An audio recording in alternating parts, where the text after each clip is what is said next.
ترکیب شکلات سفید، جوز هندی و چای دمی، نوشیدنی امروزمون. واقعا حرف نداره. یادتون نره آخر ویدیو یه سوال خیلی مهم ازتون دارم. اگه به اون سوال جواب درست بدید توی کامنت ها، برنده جایزه این ویدیو میشید. خب اول شیکرمون رو آماده میکنیم، چون متد نوشیدنی شیکن استرین هستش. 45 سی سی سیروپ شکلات سفید به شیکر اضافه میکنم.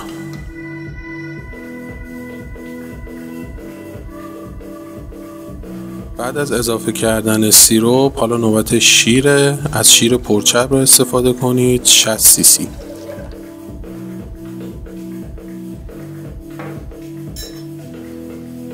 به هول و هوش 30 سی سی هم خامه احتیاج داریم.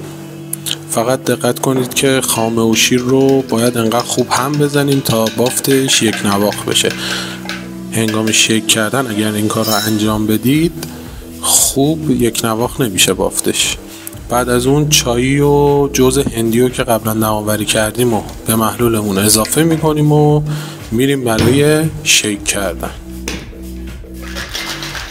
یک قالب یخ درشت به لیوانمون اضافه میکنیم و نوشیدنیمون رو داخل لیوان میریزیم.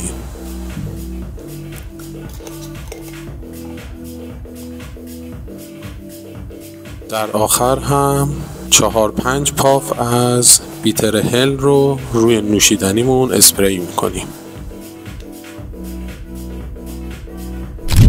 من یکم دیگه از این بیتر هله بهش بزنم.